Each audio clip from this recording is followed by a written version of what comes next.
Hallelujah. Hallelujah. Please be happy. Please be joyful. Please be energetic. I know it's really going to be a late time, but നമ്മൾ എപ്പോഴും ഇത്രയും ലേറ്റായിട്ട് നമ്മൾ ഉറക്കം നമ്മളെ loose ചെയ്യാതെ നമ്മൾ സമയാസമയത്ത് കിടന്ന് ഉറങ്ങുന്ന ആൾക്കാരാണ്. പക്ഷെ ഇന്ന് നമ്മൾ വാച്ച് നൈറ്റ് എന്ന് പറഞ്ഞ് നമ്മൾ രാത്രി ഇങ്ങനെ കാത്തിരിക്കും. 12 മണിയാകും. പുതിയ വർഷത്തിൽ പുതിയ ഒരു ആരംഭത്തിന് വേണ്ടി നമ്മൾ പുതിയൊരു തുടക്കത്തിന് വേണ്ടി നമ്മൾ റെഡി ആയിട്ടിരിക്കുക. ഞങ്ങൾ എല്ലാ വർഷവും ഇപ്പൊ കഴിഞ്ഞ 3-4 വർഷമായിട്ട് ഞങ്ങൾ LPC ലണ്ടൻ പെന്റിക്കോസ്റ്റൽ ചർച്ചിലായിരുന്നു. കഴിഞ്ഞ വർഷം ഞാൻ ദാസ് പാസ്റ്ററുടെ കൂട്ടത്തിലായിരുന്നു മെക്കൽസ്ഫീൽഡ്. ഈ വർഷം ദൈവം ഇവിടെ വരാൻ ദൈവം അനുവദിച്ചു. ദൈവത്തിന്റെ വലിയ കൃപയായി ഞാൻ ദൈവത്തെ സ്തുതിക്കുന്നു. സന്തോഷം ഉള്ളവരെ കൈ ഉയർത്തണമെന്ന് ഞാൻ പറയുന്നില്ല എന്ന് പറഞ്ഞു കഴിഞ്ഞാൽ നമുക്ക് സന്തോഷം ഉണ്ട്, സന്തോഷം ഇല്ല എന്ന് പറഞ്ഞാൽ നമുക്ക് കാരണങ്ങൾ പറയാൻ പലതുമുണ്ട്. പക്ഷെ ഈ കാരണങ്ങൾ നമ്മൾ പറയുന്ന ആരോടാണെന്ന് നമ്മൾ ശ്രദ്ധിക്കേണ്ടതാണ്. We need to know whom we are bringing our request, our prayers and our supplications to. We are bringing it in front of the Lord who is alive and who is powerful. I'm not talking about a fairy tale God who was a God sometimes and who was there for a period of history. No, he is a God who builds and who makes his kingdom everlasting forever and ever. Hallelujah. That is our God. Hallelujah. Let us come into the presence of the Lord and let us pray. If you possibly can, you can please stand up on your feet.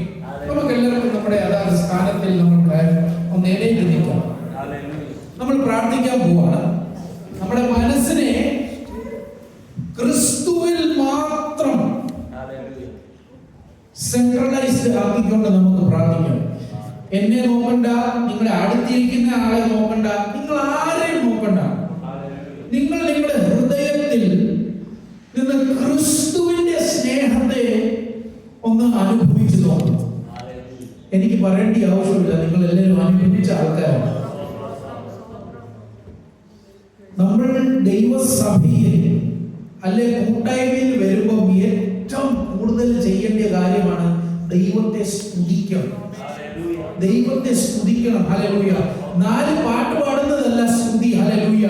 ദൈവം ചെയ്തതിനെ എല്ലാം ഓർത്ത് നമ്മൾ ദൈവത്തെ സ്തുതിക്കണം. ദൈവം ചെയ്യാൻ നമുക്ക് വേണ്ടി ആഗ്രഹിക്കുന്ന എല്ലാ കാര്യത്തിനെ ഓർത്ത് നമുക്ക് ദൈവത്തെ സ്തുതിക്കണം. ദൈവം നമുക്ക് ചെയ്യാൻ പോകുന്ന കാര്യത്തെ ഓർത്ത് നമുക്ക് ദൈവത്തെ സ്തുതിക്കണം. നമ്മുടെ ജീവിതത്തിൽ വരാൻ പറ്റിയ എല്ലാ പ്രയാസങ്ങളെ ഓർത്ത് നമുക്ക് ദൈവത്തെ സ്തുതിക്കണം. എല്ലാ തടസ്സങ്ങളെ ഓർത്ത് ദൈവത്തെ സ്തുതിക്കണം. എല്ലാ ദുഃഖത്തെ ഓർത്ത് ദൈവത്തെ നമ്മൾ സ്തുതിക്കണം. ഹല്ലേലൂയ.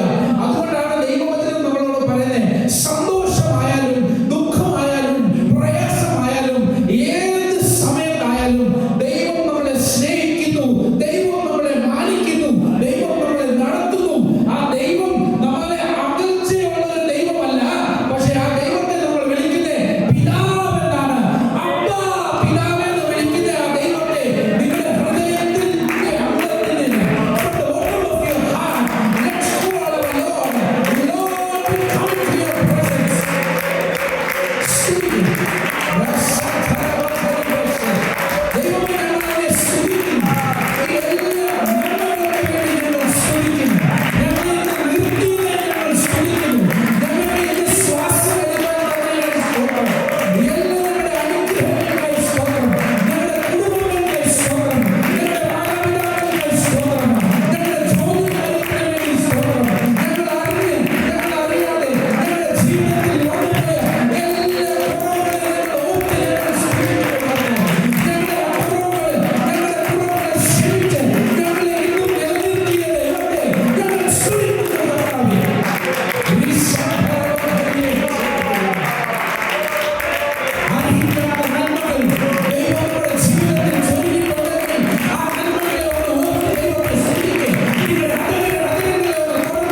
നീ മാത്രം മതി, നീ മാത്രം മതി, നീ മാത്രം മതി എനിക്ക്,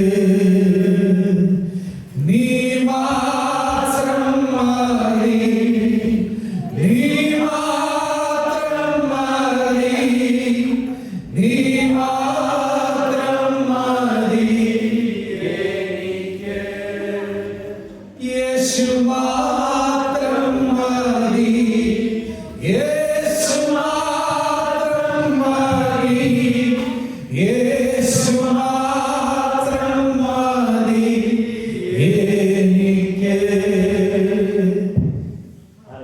യഹോവ ഇരേ, നാഥാവാം ദൈവം,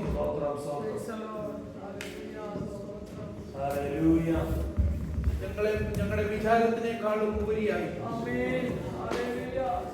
ദൈവമേ ഞങ്ങളെ യഹോവ ഇരയായി, യഹോവ റാഫയായി, യഹോവ ശമ്മയായി, യഹോവ ശാലോമായി ദൈവമേ ഞങ്ങൾക്ക് വേണ്ടി നൽകിയ കരുതലിനെ ഞങ്ങൾ ഓർക്കുന്നു കർത്താവേ.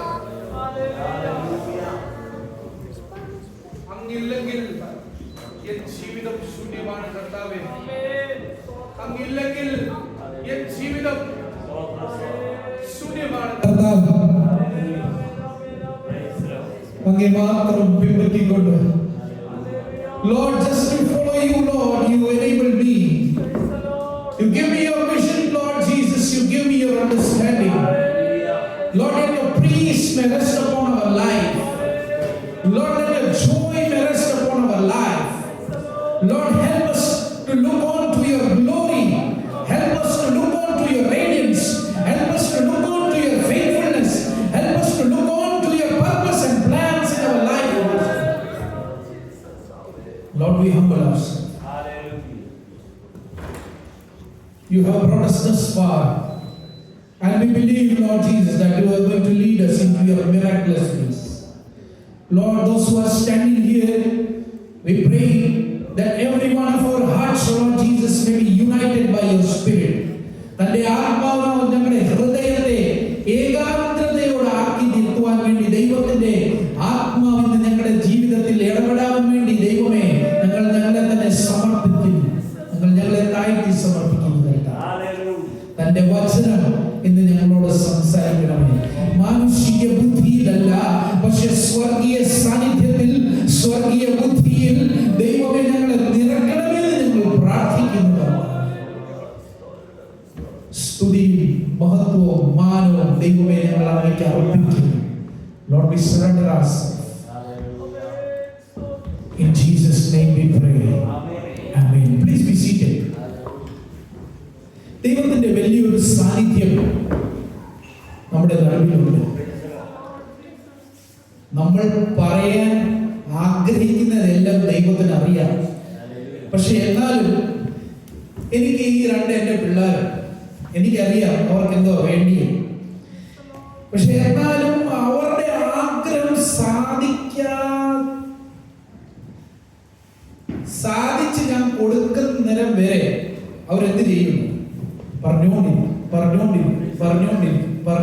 എനിക്കറിയാം. I know what they need. And they will always tell me, Papa, Mama, I need this. Why? Because they know that their parents are capable to do that. You should know your God is a capable God.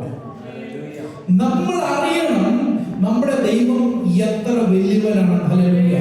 എത്ര വലിയ ദൈവത്തെയാണ് നമ്മൾ ആരാധിക്കുന്നത് എന്ന് അറിഞ്ഞു കഴിയുമ്പോഴാണ് നമ്മുടെ ask ചെയ്യാനുള്ള ആ ക്വാളിറ്റി മാറുന്നത്. ഹല്ലേലൂയ. പലപ്പോഴും നമ്മൾ ചോദിക്കുന്ന കാര്യങ്ങളൊക്കെ എന്ന് പറഞ്ഞു കഴിഞ്ഞാൽ അത് വെറും ഒരു ദൈവത്താൽ എന്ന് പറഞ്ഞു കഴിഞ്ഞാൽ സാധാരണക്കാർക്കും അത് ചെയ്യാൻ പറ്റുന്ന കാര്യങ്ങളാണ് ചിലപ്പോൾ നമ്മൾ ദൈവത്തോട് ചോദിക്കുന്നത്.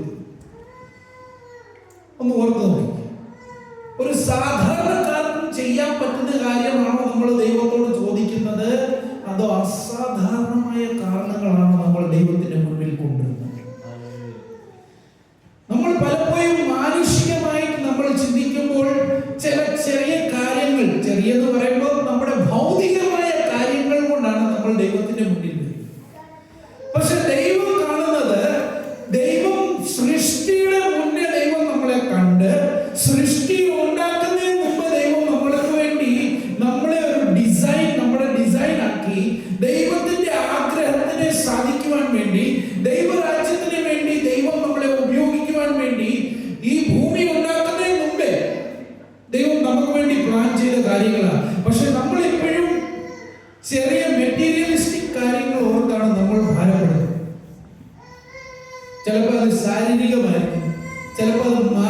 ആവശ്യമായിരിക്കും, ചിലപ്പോൾ അത് നമ്മുടെ സോഷ്യൽ ഒരു പ്രോബ്ലം ആയിരിക്കും. പക്ഷെ ആ പ്രോബ്ലംസിനേക്കാളും എത്ര ഉപരിയായിട്ടാണ് ദൈവം നമുക്ക് വേണ്ടി ദൈവത്തിന്റെ പ്ലാൻസിനെ, ദൈവത്തിന്റെ പർപ്പസിനെ നമ്മുടെ ജീവിതത്തിൽ ഉണ്ടാക്കിയത്. നമ്മൾ ആ ദൈവത്തിന്റെ പർപ്പസിനെ അറിയുവാണെങ്കിൽ, ദൈവത്തിന്റെ വിളി എന്തുവാണെന്ന് നമ്മൾ അറിഞ്ഞു കഴിഞ്ഞാൽ, പിന്നെ നമുക്ക് അങ്ങോട്ടൊരു ജയാളിയായിട്ട് ജീവിക്കുവാൻ വേണ്ടി ദൈവം മാർഗം ഒരുക്കിയിട്ടുണ്ട്. പക്ഷെ ആ ഒരുക്കിയ മാർഗത്തെ നമ്മൾ മനസ്സിലാക്കണം. ഞാൻ ഇവിടെ ഒരു കാര്യം വായിച്ചു. എന്തുവാ? To know Jesus and make him, നിങ്ങളുടെ ചർച്ചിന്റെ ബാനറാണ്, നിങ്ങൾക്ക് എല്ലാവർക്കും നല്ലതായിട്ട് അറിയാം. To know Jesus and to make him. So first, what should we do? We should know who Jesus is. നമ്മൾ ദൈവത്തെ അറിഞ്ഞ്, നമ്മൾ യേശുവിനെ അറിഞ്ഞ്, നമ്മൾ യേശുവിനെ അനുഗമിക്കാൻ തുടങ്ങുമ്പോൾ, നമ്മൾ യേശുവിന്റെ ഹൃദയപ്രകാരം ജീവിക്കാൻ തുടങ്ങുമ്പോൾ, നമ്മൾ യേശുവിന്റെ ആഗ്രഹപ്രകാരം ജീവിക്കാൻ തുടങ്ങുമ്പോൾ ആണ് അടുത്ത അടി നടക്കുന്നത്. We make people know about Jesus. So first thing is, we need to know how big, how powerful, how true, how faithful and how marvelous is my Jesus. Hallelujah. When I am confirmed and when I am very much sure about my calling, then and then only I can be used for my calling. Hallelujah. എനിക്ക് എന്റെ വിളിയെ കുറിച്ച് അറിയത്തില്ല എങ്കിൽ ആ വിളി എന്തിനാണെന്ന് അതിനു വേണ്ടി എനിക്ക് എന്നെ തന്നെ ഉപയോഗിക്കാൻ പറ്റത്തില്ല. വിളിക്കൊത്ത വേണം. ഒരു വാക്യം ഞാൻ വായിക്കാം. എന്റെ പാസ്റ്റർ എനിക്ക് തന്ന സമയം 45 മിനിറ്റ്. ഞാനൊരു 2 മണിക്കൂർ പ്രസംഗിക്കണമെന്ന് ഓർത്താ വന്നത്. പക്ഷെ കുഴപ്പമില്ല, നിങ്ങളെ ആരും ഞാൻ 2 മണിക്കൂർ ഇവിടെ ഇരുത്തത്തില്ല. പക്ഷെ ദൈവം തന്ന വചനം അത് നമുക്ക് എല്ലാവർക്കും വേണ്ടി ഒരു അനുഗ്രഹമാണ്, ജീവനുള്ള വചനമാണ്. അന്നേരം ജീവനുള്ള വചനം നമ്മുടെ ഹൃദയത്തിൽ അങ്ങോട്ട് ചെന്ന് കയറുകയുള്ളൂ. നമുക്കൊരു ചൈതന്യം ഉണ്ടാകും, നമുക്കൊരു സന്തോഷമാണ്, നമുക്കൊരു ഉന്മേഷം ഉണ്ടാകുന്നത്. ആ ഉന്മേഷം നൽകി കഴിയുമ്പോഴുണ്ടല്ലോ, ദൈവം നമ്മളെ ഓരോ മാർഗത്തിൽ നിന്ന് കൊണ്ടുപോകുമ്പോൾ നമ്മൾ ഓർക്കേണ്ട കാര്യം, ഇന്ന് ദൈവത്തിന് വേണ്ടി ഞാൻ എന്ത് ചെയ്യാൻ പറ്റും. ആദ്യത്തെ വാക്യം നമുക്ക് വായിക്കാം. 2 Timothy chapter 1 verses 9. ഞാൻ ഈ ആദ്യത്തെ വാക്യം വായിക്കുന്നതെന്ന് പറഞ്ഞു കഴിഞ്ഞാൽ, ഞാൻ ലാസ്റ്റ് സൺഡേ ഞാൻ വന്നപ്പോൾ നിർത്തിയ വാക്യമാണ് ഞാൻ തുടങ്ങുന്നത്. അത് നിങ്ങൾക്ക് അറിയത്തില്ലെന്നറിയാം, അതുകൊണ്ട് ഞാൻ തന്നെ വാക്യം പറയാം. 2 തിമോത്തിയോസ് അതിന്റെ 1-ാമത്തെ അധ്യായം അതിന്റെ 9-ാമത്തെ വാക്യം ഒന്ന് വായിക്കാം.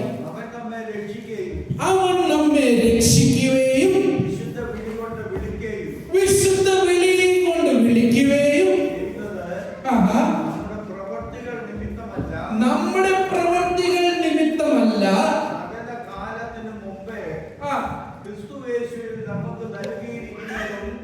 ക്രിസ്തുയേശുവിൽ നമുക്ക് നൽകിയിരിക്കുന്നതും ഇപ്പം മരണം നീക്കുകയും വെളിപ്പെടുത്തുകയും രക്ഷിതാവായ ക്രിസ്തുയേശുവിന്റെ പ്രത്യക്ഷതയാൽ വെളിപ്പെട്ടിരിക്കുന്നതുമായ തന്റെ സ്വന്തം നിർണയത്തിനും കൃപയ്ക്കും ഒത്തവണ്ണമത്രേ. ഇത് വലിയൊരു വാക്യമാണ്. പക്ഷെ നമ്മൾ ആ ഒരു വാക്യത്തെ ഞാൻ ഇംഗ്ലീഷിൽ അതിനെ ഒരു 4 പോയിന്റ്സിൽ ഞാൻ അതിനെ, അത് എൻ്റെ മെസ്സേജിന്റെ ഫസ്റ്റ് ഒരു വാക്യമേ ഉള്ളൂ, അത്രയും 100 വാക്യമുണ്ട്. പക്ഷെ ആ ഒരു വാക്യത്തിൽ നമുക്ക്, ഞാൻ ഇംഗ്ലീഷിൽ നിന്ന് പറയാൻ പറ്റുന്നത് ഞാൻ പറയാം. 2 Timothy chapter 1 verses 9. അതിന്റെ ആദ്യത്തെ കാര്യം എന്ന് പറഞ്ഞാൽ, he saved us. ദൈവം നമ്മളെ രക്ഷിച്ചു. ഹല്ലേലൂയ. വിളി നമുക്കുണ്ടെങ്കിൽ നമുക്ക് ബോധ്യത ഉണ്ടായിരിക്കും നമ്മൾ രക്ഷപ്പെട്ട ആൾക്കാരാണ്. ഹല്ലേലൂയ. രക്ഷപ്പെട്ട ആൾക്കാർക്ക് മനസ്സിലാക്കേണ്ട കാര്യം, നിങ്ങളെ രക്ഷിച്ച ദൈവത്തെ നിങ്ങൾ അറിയിക്കുവാൻ വേണ്ടിയാണ് ദൈവം നിങ്ങളെ രക്ഷിച്ചത്. ഹല്ലേലൂയ. അന്നേരം ദൈവം നിങ്ങളെ രക്ഷിച്ച എന്തിനാണ്?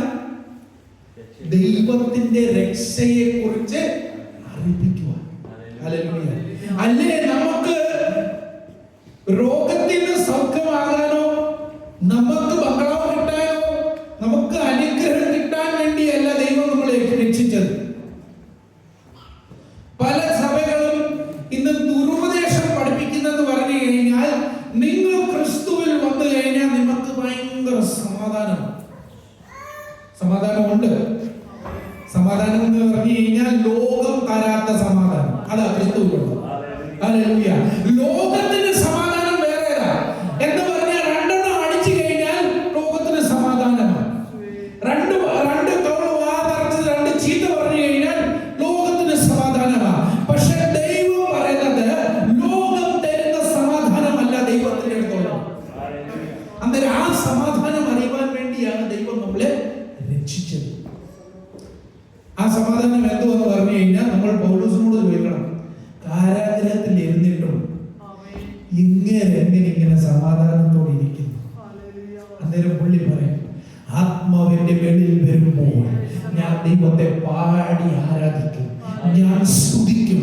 കാരാഗ്രഹത്തിൽ ഇരിക്കുമ്പോഴും ഞാൻ സ്തുതി മുഴുകുമ്പോൾ, ദൈവനാമത്തിന്റെ സ്തുതി മുഴുകുമ്പോൾ കാരാഗ്രഹത്തിന്റെ അടിത്തട്ട് വരെ ദൈവം അനക്കും. ഹല്ലേലൂയ.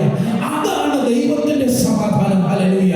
പക്ഷെ ലോകം പറയുന്ന സമാധാനം എന്തേലും ഒന്ന് കിട്ടിക്കഴിഞ്ഞാൽ എനിക്ക് സമാധാനം, അതല്ല സമാധാനം. ദൈവത്തിന്റെ സമാധാനം നമ്മൾ അനുഭവിക്കുക മാത്രമല്ല, ആ സമാധാനം നമ്മളിൽ നിന്ന് വേറെ ആൾക്കാരിലേക്ക് പുറപ്പെടുന്ന സമാധാനമാണ്. അതുപോലെ ആദ്യം ദൈവം ചെയ്ത എന്തുവാ? ദൈവം നമ്മളെ രക്ഷിക്കുന്നു. He saves us. Then the second verse calls us with a holy calling. English language calls us with an holy calling. എങ്ങനെ മലയാളത്തിൽ എഴുതിയിരിക്കുന്നത്? വിശുദ്ധ വിളി കൊണ്ട് വിളിക്കുന്നു. ഹല്ലേലൂയ. എന്ന് പറഞ്ഞു കഴിഞ്ഞാൽ വിശുദ്ധ വിളി ഉണ്ടെങ്കിൽ അല്ലാത്ത വിളി ഉണ്ട്. ഹല്ലേലൂയ. പക്ഷെ ദൈവമക്കൾ കേൾക്കേണ്ട വിളി ഏതാണ്? വിശുദ്ധിയും വേർപാടുമുള്ള വിളി. ഹല്ലേലൂയ. ഈ വിശുദ്ധിയുടെ വിളി വരുമ്പോഴുണ്ടല്ലോ, അന്നേരമാണ് നമ്മൾ പാടുന്നത്, വിശുദ്ധിയെ തികച്ചു നാം ഒരുങ്ങി നിൽക്കാം, ദൈവം വരുവാനും താമസം. അന്നേരം വിശുദ്ധിയുള്ള ആൾക്കാർക്ക് എന്തുവാ വേണ്ടിയത്? വേർപാട് വേണം. വിശുദ്ധിയുള്ള ആൾക്കാർക്ക് എന്ത് വേണം? എനിക്കിവിടെ നിൽക്കാൻ പറ്റത്തില്ല, ഇവിടെ വിശുദ്ധിയില്ല. എനിക്കിവിടെ ഇരിക്കാൻ പറ്റത്തില്ല, ബിക്കോസ് ഇവിടെ വിശുദ്ധിയില്ല. എനിക്കിവിടെ ഒരു റിലേഷൻ ഉണ്ടാക്കാൻ പറ്റത്തില്ല, ബിക്കോസ് അവിടെ വിശുദ്ധിയില്ല. ബിക്കോസ് വിശുദ്ധിയുള്ള വിളിയും കൊണ്ടാണ് ദൈവം നമ്മളെ വിളിച്ചിട്ടുണ്ടെങ്കിൽ വിശുദ്ധിക്ക് വേണ്ടി മാത്രമാണ് ദൈവം നമ്മളെ വിളിച്ചിട്ടുള്ളത്.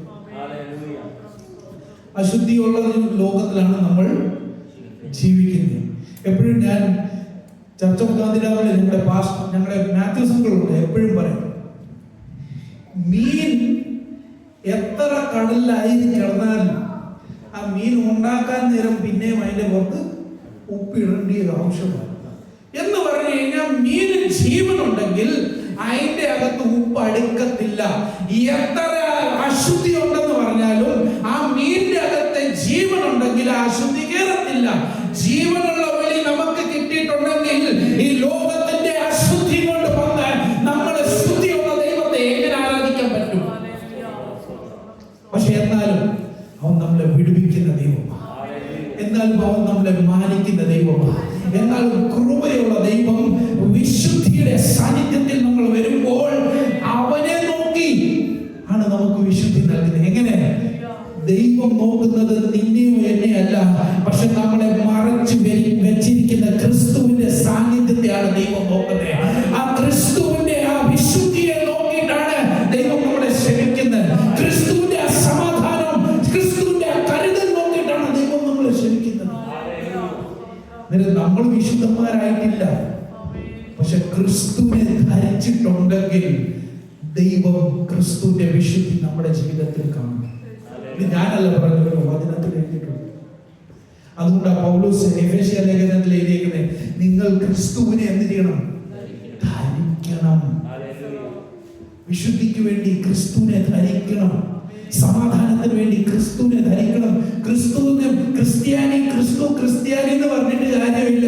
ക്രിസ്തുവിനെ ധരിച്ച് നമ്മളെ നോക്കുന്നവര് ക്രിസ്തുവിനെ നോക്കുന്ന രീതിയിൽ നമ്മുടെ ജീവിതം രൂപാന്തരപ്പെടുന്നവരെ വരെ ക്രിസ്തുവിന് വേണ്ടി ജീവിക്കുവാൻ വേണ്ടി, ക്രിസ്തുവിന്റെ വിശുദ്ധിക്കും ക്രിസ്തുവിന്റെ വേർപാടിന് വേണ്ടിയും ക്രിസ്തുവിന്റെ നാമത്തിന്റെ മഹത്വത്തിനായും സ്വർഗരാജ്യത്തിന്റെ വ്യാപ്തിക്കായും ദൈവം നമ്മളെ ഉപയോഗിക്കാൻ വേണ്ടി നമ്മളെ താഴ്ത്തി സമർപ്പിക്കും. രണ്ടാമത്തെ കാര്യം ഞാൻ പറഞ്ഞു, കോൾ എ ഹോളി കോളിംഗ്. പിന്നെ മൂന്നാമത്തെ കാര്യം അതിന്റെ അകത്ത് എഴുതിയിരിക്കുന്നത് not according to our works. ഞാൻ എന്ത് ചെയ്തിട്ടാണ് ഈ വിശുദ്ധി കിട്ടിയെന്ന് ഞാൻ ഒരു ദിവസം പറയാൻ പറ്റത്തില്ല. എങ്ങനെയാ എഴുതിയിരിക്കുന്നത് ഭാഷ? അവിടെ നമ്മുടെ പ്രവർത്തികൾ നിമിത്തം അല്ല. മതി മതി മതി മതി എന്ന് പറഞ്ഞാൽ നമ്മുടെ പ്രവൃത്തി കാരണം നമുക്ക് ഈ വിശുദ്ധി കിട്ടത്തില്ല. നമ്മളെ എത്ര ഉപവസിച്ചെന്ന് പറഞ്ഞാലും, നമ്മളെ എത്ര ചാടിയെന്ന് പറഞ്ഞാലും, നമ്മളെ എത്ര അന്യഭാഷ പറഞ്ഞാലും, ഞാൻ വിരോധിക്കുകയല്ല കേട്ടോ, ഞാൻ I'm not opposing all these things, ഇതെല്ലാം വേണം. പക്ഷെ നമ്മൾ ദൈവത്തെ സന്തോഷിപ്പിക്കാതെ, ദൈവത്തെ പ്രസാദിപ്പിക്കാതെ, ദൈവ സാന്നിധ്യത്തിൽ ദൈവ സത്യത്തിലും വിശുദ്ധിയിലും നിൽക്കാതെ ദൈവത്തിന് വേണ്ടി എന്ത് ചെയ്യുന്നെങ്കിലും അതിനൊന്നും ഒരു ഫലം. അതുകൊണ്ട് എന്ത് വേണം? ആദ്യം ദൈവം പറഞ്ഞത് രക്ഷിച്ചു, ദൈവം പറഞ്ഞ വിശുദ്ധിയുള്ള വേർപാടുള്ള ആ വിളിക്കൊത്തവണ്ണം നമ്മൾ ജീവിക്കുമ്പോഴാണ് നമ്മുടെ പ്രവൃത്തിയിലല്ല, പക്ഷെ ദൈവത്തിന്റെ ശുദ്ധീകരണത്തിലും ദൈവത്തിന്റെ വിശുദ്ധിയിലും ദൈവത്തിന്റെ സാന്നിധ്യത്തിലും ദൈവം നമ്മുടെ ഈ കാര്യങ്ങളെ ദൈവം നോക്കും. Not will look onto our works. പക്ഷെ അവിടെ അടുത്ത കാര്യം എഴുതിയിരിക്കുന്നത് എന്തുവാ? നാലാമത്തെ കാര്യം അവിടെ എഴുതിയിരിക്കുന്നത് but according to his grace, അവന്റെ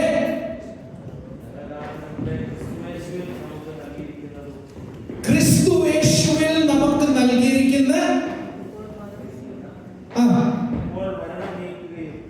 സുവിശേഷം കൊണ്ട് ജീവനും അക്ഷരയും വെളിപ്പെടുകയും ചെയ്ത രക്ഷിതാവായ ക്രിസ്തു യേശുവിന്റെ പ്രത്യക്ഷതയിൽ മതി. അന്നേരം സുവിശേഷത്താൽ നമുക്ക് യേശുവിന്റെ കൃപ ലഭിച്ച് ആ കൃപ കാരണമാണ് ഇന്ന് നമ്മൾ ചെയ്യുന്നതെല്ലാം ദൈവം സ്വീകരിക്കുന്നത്. അതുകൊണ്ട് നമ്മൾ പാടും കൃപയാൽ കൃപയാൽ കൃപയാൽ കൃപയാൽ. പാടിയാൽ മാത്രം നമുക്ക് ആ കൃപ കിട്ടത്തില്ല. ആ കൃപയിൽ ജീവിച്ച് ആ കൃപയ്ക്കൊത്തവണ്ണം നമ്മുടെ ജീവനെ ദൈവ സാന്നിധ്യത്തിൽ നമുക്ക് ആക്കി തീർക്കാം. ഹല്ലേലൂയ. ഞാൻ ഈ വിളിക്കൊത്തവണ്ണം നമ്മൾ പറയാൻ, എല്ലാവരും ക്രിസ്മസ് ന്യൂ ഇയർ ആഘോഷിക്കാൻ തുടങ്ങിക്കഴിഞ്ഞു.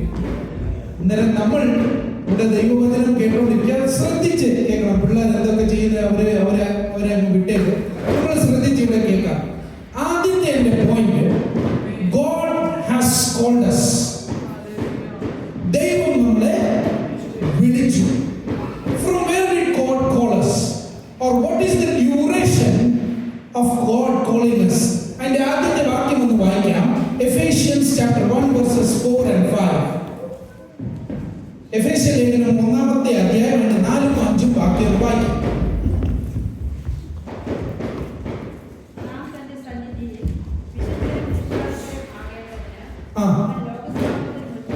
ലോകസ്ഥാപനത്തിന്റെ മുൻപേ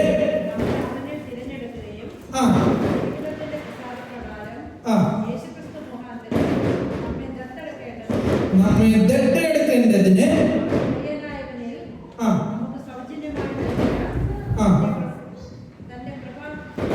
മതി. ആ ഒരു വാക്യം 4-5 വായിച്ചാൽ മതി. ഇംഗ്ലീഷിൽ ആരെങ്കിലും വായിക്കാമോ? Can you read it in English? Please take the mic because the crackers are being bursted. Yes. According as he hath chosen us in him before the foundation of the world. Before the foundation of the world. That we should be holy. That we should be holy. Without blame. Without blame. Before him in love. Before him in love. 5th verse. Having predestinated us unto the adoption of children by Jesus Christ to himself according to the good pleasure of his will, Yes. to the praise of the glory of his grace, wherein he hath made us accepted. No, just 4 and 5. That's okay. That's okay. So the fourth verse which we read, that says he has called us to be what? Blameless and എങ്ങനെ? വിശുദ്ധന്മാരും നിഷ്കളങ്കന്മാരാകുവാൻ വേണ്ടി ദൈവം നമ്മളെ എപ്പോഴാണ് തിരഞ്ഞെടുത്തത്? ലോകസ്ഥാപനത്തിന്റെ മുൻപേ. ആരാ നിഷ്കളങ്കന്മാർ? നമ്മൾ നമ്മളെ തന്നെ ഓർത്ത് നോക്കിക്കുക, എന്ത് നിഷ്കളങ്കയല്ലേ നമ്മൾ, എന്ത് നിഷ്കളങ്കമാണ്. R B blameless? നമ്മളെ തന്നെ ചോദിച്ചു, ആർ ബി ബ്ലെയിംലെസ്?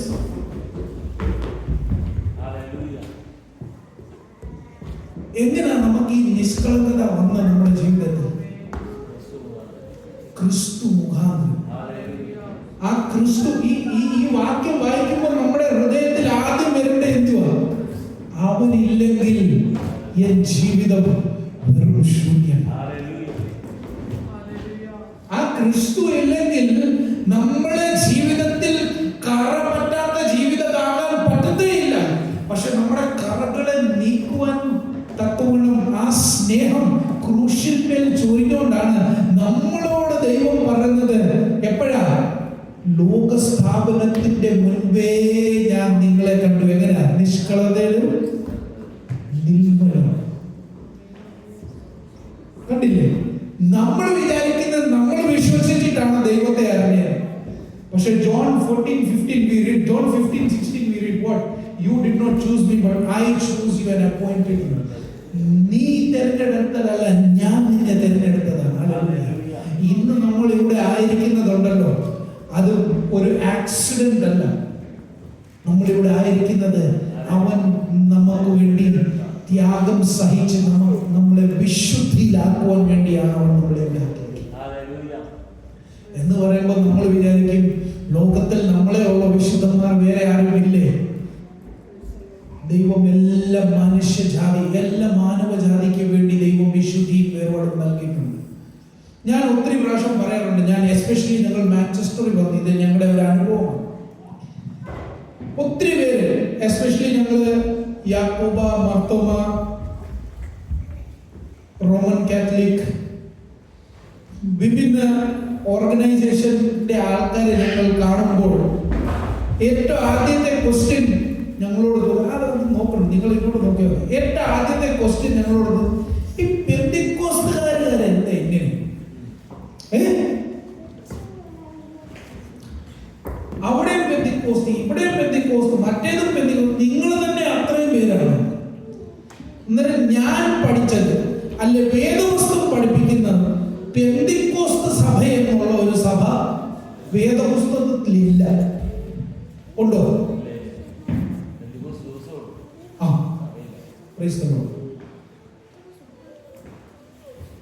പെന്തിക്കോസ്ത് സഭ എന്ന് പറഞ്ഞു കഴിഞ്ഞാൽ ഒരു സഭയുടെ പേരും ബൈബിൾ ഇല്ല. ദൈവസഭ എന്ന ഒറ്റ ഒരു പേര് മാത്രമേ വിശുദ്ധ ബൈബിളിലുള്ളൂ. ആ സഭ തുടങ്ങിയ ആളും ആ സഭയെ നിയന്ത്രിക്കുന്ന ആളും ആ സഭയെ നടത്തുന്ന ആളും ആ സഭയ്ക്ക് ജീവൻ കൊടുക്കുന്ന ആളും ഒറ്റ ഒരുവനേ ഉള്ളൂ, അതാണ് ക്രിസ്തു യേശു. അതാ ക്രിസ്തു 12 ശിഷ്യന്മാരോട് പറയുന്നേ, എന്തോ പറയുന്നേ? ഞാൻ എന്റെ സഭയെ പണിയും. പാസ്റ്ററല്ല സഭയെ പണിയുന്നത്, ക്രിസ്തുവാണ്. ഓർഗനൈസേഷൻ അല്ല സഭയെ പണിയുന്നത്, ക്രിസ്തുവാണ് പണിയുന്നത്. ക്രിസ്തുയുടെ പണി ഇന്ന് വരെ ഒരു രാജാക്കൾക്കോ ഒരു നേതാക്കൾക്കോ നിർത്താൻ പറ്റിയിട്ടില്ല, പറ്റത്തുമില്ല.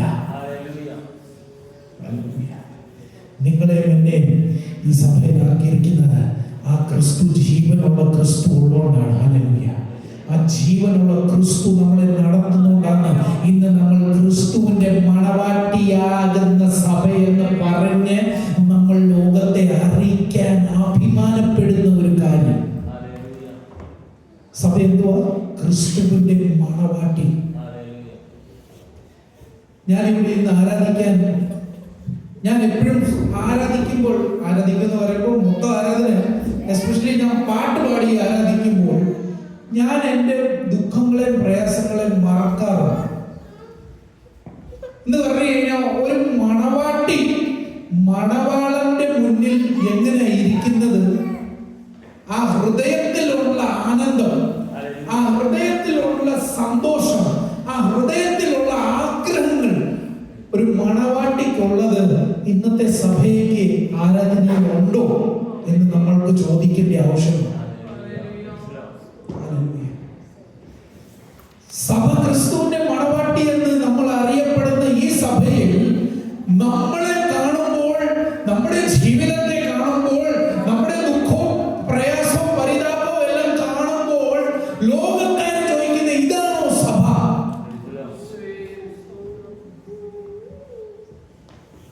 പക്ഷെ നമ്മൾ എന്ത് വരികയില്ല, ക്രിസ്തുവിന്റെ സാന്നിധ്യത്തിൽ ക്രിസ്തുവിന്റെ സ്നേഹത്തെയും ക്രിസ്തുവിന്റെ സന്തോഷത്തെയും ക്രിസ്തുവിന്റെ ശക്തിയെയും ക്രിസ്തുവിന്റെ വിശ്വാസയോഗ്യതയെ നമ്മൾ അറിഞ്ഞ് അതിനുവേണ്ടി നിലനിൽക്കുവാൻ വേണ്ടിയാണ് സഭ എന്നുള്ള മണവാട്ടി ആകാംക്ഷയോടായിരിക്കുന്നത്. എന്നിട്ട് ആരാധിക്കുമ്പോൾ നമുക്ക് ഈ സന്തോഷം ഉണ്ടാകുന്ന വെറുതെ. ഞാൻ ആരാധിക്കുന്നത് കാണുമ്പോൾ എൻ്റെ മണവാളന് അത് വലിയ അനുഗ്രഹം, വലിയ സന്തോഷമാണ്. ആരാധന നമുക്ക് എന്തെങ്കിലും ഒരു സന്തോഷം കിട്ടാനോ നമുക്കൊരു ഊർജം കിട്ടാൻ വേണ്ടിയല്ല ആരാധന. നമ്മുടെ ക്രിസ്തു അതിൽ പ്രശംസിക്കണം, അതാണ് നമ്മുടെ ആരാധന. അവന് വേണ്ടിയാണ് ഈ യാഗം. ഹല്ലേലൂയ. അടുത്ത വാക്യം നമുക്ക് വായിക്കാം. നമ്മളെ ദൈവം സെപ്പറേറ്റ് ആക്കുവാൻ വേണ്ടിയാണ് ദൈവം നമ്മളെ വിളിച്ചത്. 1 Peter chapter 2 verses 9. നമുക്ക് നല്ലതായിട്ട് ഈ വചനം അറിയാം. 1 പത്രോസ് അതിന്റെ 2-ാമത്തെ വാക്യം, അതിന്റെ 2-ാമത്തെ അധ്യായം, അതിന്റെ 9-ാമത്തെ വാക്യം നമുക്ക് നല്ലതായിട്ട് അറിയാവുന്ന വാക്യം.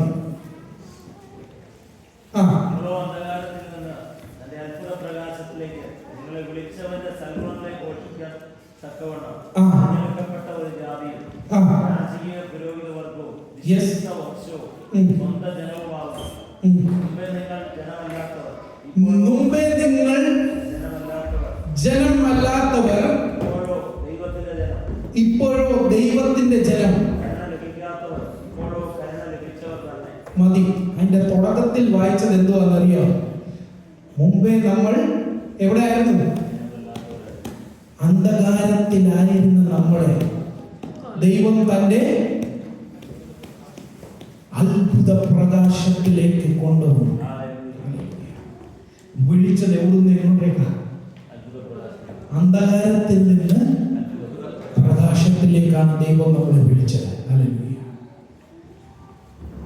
ഞാനൊരു അന്ധകാരത്തിലായിരുന്നപ്പോൾ ദൈവ സാന്നിധ്യം അവിടെ വന്ന് എന്നെ അന്ധകാരത്തിൽ നിന്ന് വെളിച്ചത്തിലേക്ക് കൊണ്ടുവന്നു. പക്ഷെ ആ വെളിച്ചത്തിൽ കൊണ്ടുവന്ന് മാത്രമല്ല, അവിടെ അടുത്ത വാക്യം എഴുതിയിരിക്കുന്നത് അവന്റെ സൽഗുണത്തെ.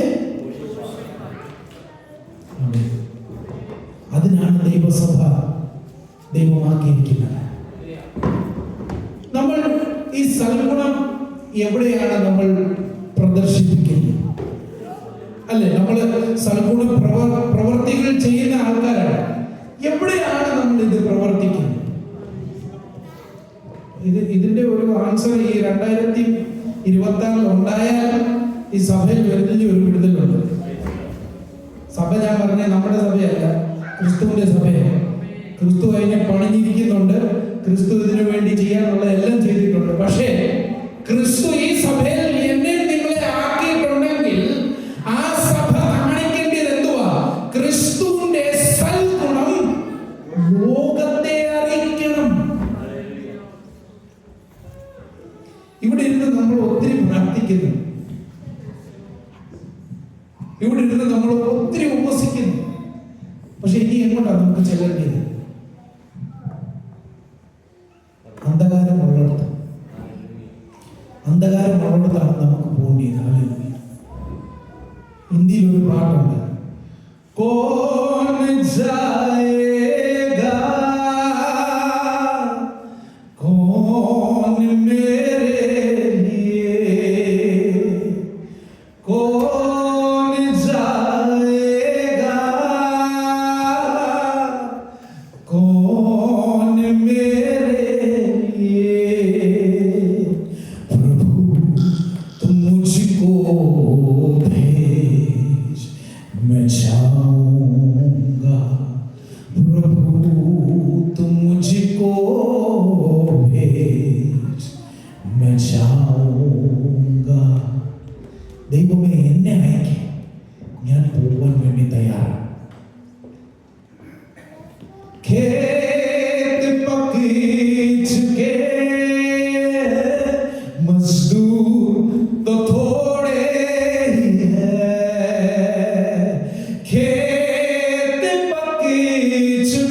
खेत पक चुके हैं, വയൽ വിളച്ചിരിക്കുകയാണ്.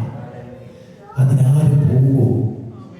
ദൈവമേ എന്നെ അയക്കണമേ എന്ന് ഞാൻ വലിയ പ്രസംഗമൊന്നും പ്രസംഗിക്കുന്നില്ല. നമ്മൾ നമ്മുടെ ഹൃദയത്തിൽ നിന്നൊന്ന് പ്രാർത്ഥിച്ചത്, ദൈവമേ ഈ വർഷം ദൈവം 2026 എനിക്ക് നൽകുന്നുണ്ടെങ്കിൽ ആ വയലിൽ ചെന്ന് ദൈവത്തിന് വേണ്ടി നേടുവാൻ വേണ്ടി, കുറെ ആത്മാക്കളെ നേടുവാൻ വേണ്ടി ദൈവം എന്നെ ഉപയോഗിക്കണം. ഞാൻ ദൈവത്തിന്റെ മണവാട്ടിയായി, ഞാൻ ദൈവത്തിന്റെ സ്നേഹമുള്ളവളായി, ഞാൻ ദൈവത്തിന്റെ സമാധാനമുള്ളവളായി, ഞാൻ ദൈവത്തിന്റെ വചനമുള്ളവളായി, ഞാൻ ദൈവത്തിന്റെ കൃപയുള്ളവളായി, ഞാൻ ദൈവത്തിന്റെ ആത്മാവിൽ നിറഞ്ഞ് ദൈവ സാന്നിധ്യത്തിൽ നിന്ന് ദൈവവചനം കൊണ്ട് ഈ വയലിൽ പോയി വിതയ്ക്കുവാൻ വേണ്ടി, ആർപ്പോട് കൊയ്യുവാൻ വേണ്ടി ദൈവം ഈ വർഷം എനിക്ക് നൽകുന്നുണ്ടെങ്കിൽ ഞാൻ അത് ചെയ്യുവാൻ വേണ്ടി തയ്യാറാകുമെന്ന് ആര് പറയുന്നു? അത് നിങ്ങൾ വയലിൽ പോകണമെങ്കിൽ ആദ്യം ആ വയൽ നിങ്ങളുടെ കുടുംബമാണെന്ന് നമ്മൾ ഓർക്കണം. ആ വയൽ ഏതാ? ആദ്യം നമ്മുടെ കുടുംബമാണ്. കുടുംബത്തുള്ള ആത്മാക്കളെ വേണ്ടിയുള്ള ഭാരം, അയൽവക്കത്തുള്ള ആൾക്കാർക്ക് വേണ്ടിയുള്ള ഭാരം, ലോകത്തിൽ നമ്മുടെ നാട്ടിലുള്ള ആൾക്കാർക്ക് വേണ്ടിയുള്ള ഭാരം. ഞാൻ ഇവിടെ വരുമ്പോൾ എനിക്ക് ഏറ്റവും കൂടുതൽ, ഞാൻ ആദ്യം വന്നപ്പോൾ ഞാൻ പറയാം, എനിക്ക് നോർത്ത് ഇന്ത്യക്ക് വേണ്ടി വലിയ ഭാരമുണ്ട്, അല്ലേ? ഞാൻ അവിടെ ജനിച്ചു വളർന്നു. നോർത്ത് ഇന്ത്യക്ക് വേണ്ടി വലിയ ഭാരമുണ്ട്. ഇവിടെ വന്നപ്പോഴാണ് നോർത്ത് ഇന്ത്യയിൽ ദൈവമെങ്കിലും ഉണ്ട്, ഇവിടെ ആണെങ്കിൽ ആർക്കും ദൈവം പോലും ഇല്ല. അന്നേരം ഭാരം എനിക്ക് ആർക്ക് വേണ്ടിയാ ഉണ്ടാകേണ്ടി? ഈ രാജ്യത്തിന് വേണ്ടിയാവണ്ട. നമ്മളെ നിർത്തി എന്തിനാണെന്നറിയാം? ഈ രാജ്യത്തിനെ നേടാൻ വേണ്ടിയാ. ഹല്ലേലൂയ. ചിലപ്പോൾ നമ്മൾ പറയും എനിക്ക് ഭാഷ അറിയത്തില്ല, ചിലപ്പോൾ എനിക്ക് പറയും എനിക്ക് നിറമില്ല, ചിലപ്പോൾ നമ്മൾ പറയും എന്നെ കൊണ്ട് ഇത് സാധിക്കത്തില്ല. പക്ഷെ നിങ്ങൾ ദൈവത്തിന്റെ മണവാട്ടിയാണെങ്കിൽ നമ്മളെ കൊണ്ട് സാധിക്കത്തില്ലെന്ന് പറയാൻ നമുക്കൊരു നാണം വേണം, നമുക്കൊരു ലജ്ജ വേണം. ലജ്ജ ഉണ്ടാവും.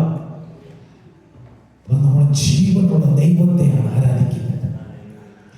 എങ്ങനെ ചെയ്യും, എങ്ങനെ പോകും എന്ന് പറഞ്ഞ് നമ്മളെ തന്നെ പുറകോട്ട് വലിച്ചിട്ട് ആ സമയം കൊണ്ട് നമുക്ക് മാറ്റിയിട്ട് മുന്നോട്ട് എങ്ങനെ പോകാൻ പറ്റും എന്ന് നമുക്ക് ശ്രദ്ധിക്കാം. ഞാൻ അടുത്ത ഒരു കാര്യം പറയാം. To fulfill his promise, Romans chapter 8 verses 28. ദൈവം നമ്മളെ വിളിച്ചിരിക്കുന്നത് ദൈവത്തിന്റെ പർപ്പസിനെ ഫുൾഫിൽ ചെയ്യാൻ വേണ്ടി. Romans 8:28. എന്നാൽ ദൈവത്തെ സ്നേഹിക്കുന്നവർക്ക് സകലവും നന്മയ്ക്കായി കൂടി വ്യാപരിക്കുന്നു. നമ്മൾ പ്രാർത്ഥിക്കുമ്പോഴൊക്കെ ഈ വാക്യം നമ്മൾ ഒറ്റയ്ക്ക് വാക്യം പറഞ്ഞാൽ നമ്മൾ പ്രാർത്ഥിക്കുന്നത്. ഒന്നുകൂടെ ഭാഷകളൊന്ന് വായിക്കണേ. ദൈവത്തെ സ്നേഹിക്കുന്നവർക്ക്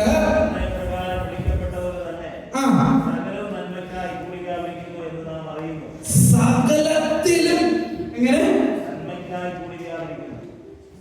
നമുക്കത് വിശ്വസിക്കാൻ പറ്റും. നമുക്കത് വിശ്വസിക്കാൻ പറ്റും. ഞാൻ ഇതിനെ ഒത്തിരി എക്സ്പ്ലോർ ചെയ്യാൻ പറ്റുന്ന ഞാൻ ആഗ്രഹിക്കുന്നില്ല. നമ്മൾ ആ വചനം അങ്ങനെ തന്നെ ഏറ്റെടുക്കാൻ പറ്റും.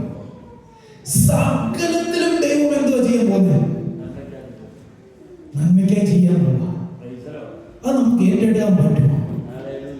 നമ്മൾ വിചാരിക്കുന്ന ദൈവമേ എനിക്ക് ഇതൊക്കെ ഉണ്ടല്ലോ, പിന്നെ ഇത് എങ്ങനെ നന്മയ്ക്കായാവും?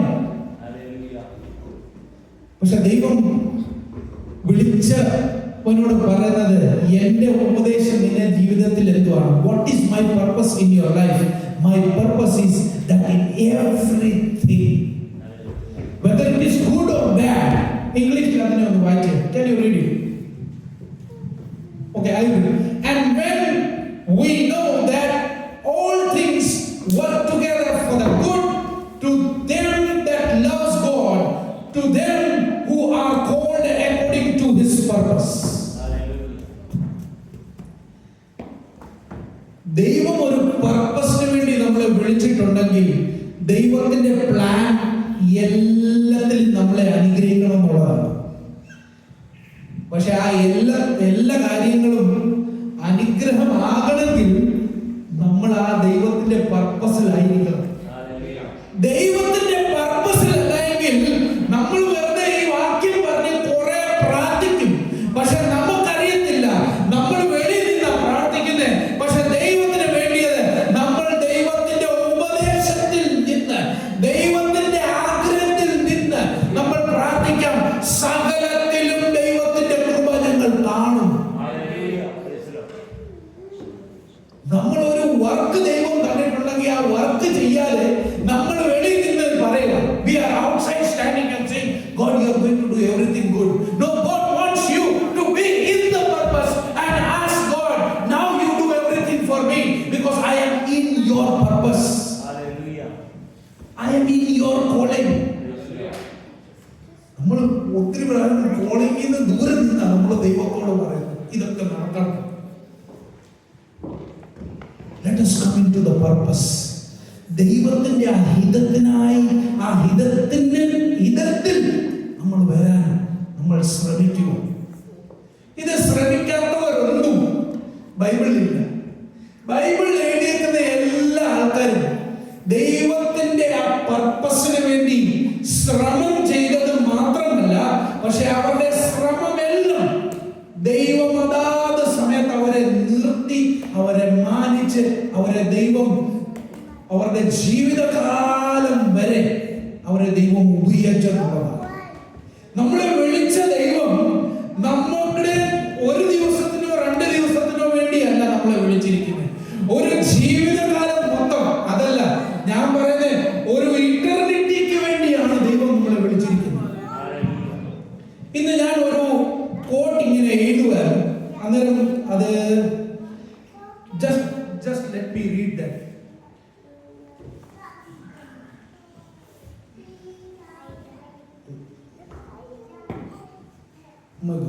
അത് ഡിലീറ്റ് ആയി പോയി, സോറി. ഞാൻ what is the priority in your life for Christ? When Christ is known as the life who gives in abundance, what is that abundance for you? ദൈവം നമുക്ക് abundance-ന്റെ അതിന്റെ മലയാളം എന്തുവാ?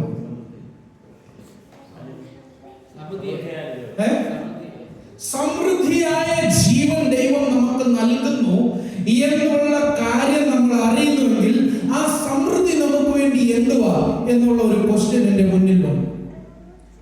എന്തുവാണ് നമുക്ക് വേണ്ടി ആ സമൃദ്ധി? ഞാൻ കുറെ നേരം ചിന്തിച്ചു. ആ സമൃദ്ധി എനിക്ക് വേണ്ടി എന്തുവാണ്? ഈ ലോകത്തിൽ വല്ലതും നേടിയതാണോ സമൃദ്ധി? ഈ ലോകത്തിൽ ഒരു പേരുണ്ടായതാണോ സമൃദ്ധി? ഈ ലോകത്തിൽ ഞാൻ എന്തുകൊണ്ട് ചെയ്തു കൂട്ടിയതാണോ സമൃദ്ധി? എന്റെ ഈ ചെറിയ മനസ്സിൽ ഞാൻ മനസ്സിലാക്കിയത്, എനിക്ക് എന്റെ ദൈവത്തോടുകൂടെ ചേർന്ന് പറ്റിച്ചേർന്ന് നിൽക്കണം. അതാണ് എനിക്ക് വേണ്ടി സമൃദ്ധി. ഈ മൊത്തം ലോകത്തെ നേരിട്ടും എന്റെ ആത്മാവിനെ എനിക്ക് രക്ഷിക്കാൻ പറ്റിയില്ലെങ്കിൽ ഞാൻ സമൃദ്ധനായെന്ന് പറഞ്ഞിട്ട് എന്ത് കാര്യം? പക്ഷേ വചനം പറയുന്നത് ജോൺ 3:16 നമുക്ക് നന്നായിട്ട് അറിയാവുന്ന വാക്യമാണ്. For God so loved the world that he gave his only begotten son, that whosoever believeth on him shall not perish but have an eternal life. So if ആ സമൃദ്ധി എനിക്ക് വേണ്ടി ഉണ്ടെങ്കിൽ ആ സമൃദ്ധി ഇറ്റർണൽ ലൈഫ് മാത്രമാണ്. അനന്ത ജീവിതമാണ് നമുക്ക് വേണ്ടിയുള്ള സമൃദ്ധി. അല്ലാതെ ഈ ലോകത്തിൽ നേടുന്ന ഒന്നും സമൃദ്ധിയല്ല. ബിക്കോസ് അത് ക്ഷണത്തിൽ നമ്മുടെ കയ്യിൽ നിന്ന് നമ്മൾ പോകും, നമ്മൾ അറിയത്തില്ല. ഞാൻ എൻ്റെ സമയം തീർന്നു. ഒറ്റ ഒരു കോട്ട് ഞാൻ പറഞ്ഞിട്ട് ഞാൻ ഇവിടെ നിർത്തുവാൻ ആഗ്രഹിക്കുന്നു. Mark chapter 16 verses 14 and 15. Mark chapter 16 14 and 15. Thank you, Jesus. Mark, yes. Afterward, he appeared unto the 11. Yes. Thus they sat at meat and upbraided them with their unbelief unbelief and hardness of heart, because they believed not that which had seen him after he was risen. മലയാളത്തിൽ അത് വായിച്ചേ.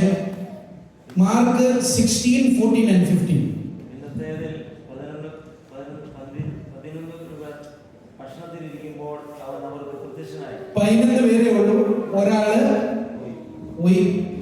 11 പേരെ എന്തോ എഴുതിയേക്കുന്നേ വായിക്കും. ഉയർത്തെഴുന്നേറ്റവനായി കണ്ടവരുടെ വാക്ക് വിശ്വസിക്കായിക അവരുടെ അവിശ്വാസത്തെയും ഹൃദയകാഠിന്യത്തെയും ശാസിച്ചു.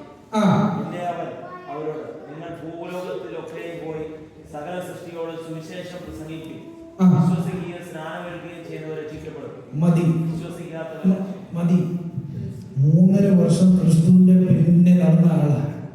ക്രിസ്തു പറഞ്ഞു 3 ദിവസത്തിൽ നിങ്ങൾ നോക്കിക്കോ, ഈ മന്ദിരം പൊളിയും, ഈ മന്ദിരം 3 ദിവസത്തിൽ പിന്നെ ഞാൻ പണിയും.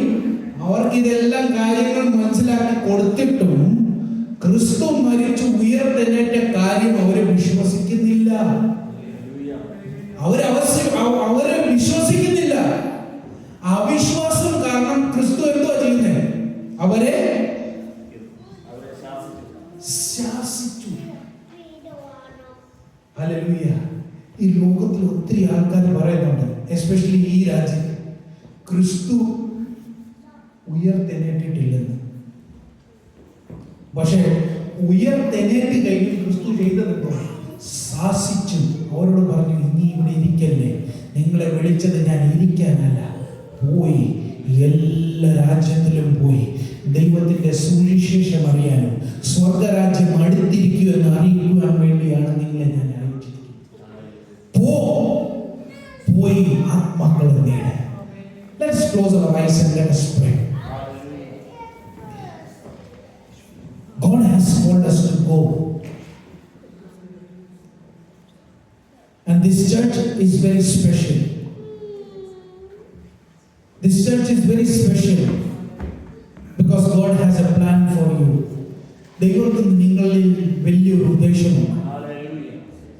പക്ഷെ നിങ്ങൾ ഈ സമയത്ത് ഒരു മനസ്സോടുകൂടെ ആയിരുന്നു ദൈവവചനത്തിൽ വേരൂന്നി ദൈവ സാന്നിധ്യത്തിലും ദൈവശക്തിയും പ്രാപിച്ച് ഈ ദേശത്ത്, എസ്പെഷ്യലി ഈ സ്റ്റോക്ക്പോർട്ടിൽ ദൈവത്തിന്റെ വലിയൊരു വിടുതൽ നടക്കുവാൻ വേണ്ടി ദൈവം ഈ സഭയെ, ഈ ഫെലോഷിപ്പിനെ ദൈവം ഉപയോഗിക്കാൻ വേണ്ടി നമുക്ക് പ്രാർത്ഥിക്കാം. Thank you, Jesus. Hallelujah. Let's pray. Lord, our gracious, loving Father, we thank you and we praise you. Lord, you have called us before you created the universe. Before you created anything, Lord Jesus, it was your plan that we may listen to your call and may follow you. And we are so glad that, Lord, as a small group, as a church, as a body of Christ, Lord, we come together in your presence and we believe, Lord Jesus, on all your promises and in all your words and in all the promises that you have given. And in these days, Lord Jesus, as the harvest is plentiful, let the laborers, let me all together as your servant, Lord Jesus, may move forward, Lord Jesus, in a victorious way, and in the way, Lord Jesus, to win soul and to win the neighborhood and to win all the young and the old in this nation, Lord Jesus, with the burden that you have put in our heart. Lord, you lead us. Lord, I pray for your servant pastor. I pray for his family. I pray for every elder. I pray for every youth. I pray for every children, Lord Jesus. Let your calling, Lord Jesus, be very clear and perfect in every month of their life. And let this year, the year of 2026, maybe a year of harvest, maybe a year of harvest, Lord Jesus, for this fellowship, Master. Once again, we glorify your name. We humble ourselves, Lord Jesus, in your word. Lead us and guide us. In Jesus' name we pray. Amen. May God bless you with these words. Please do pray for us.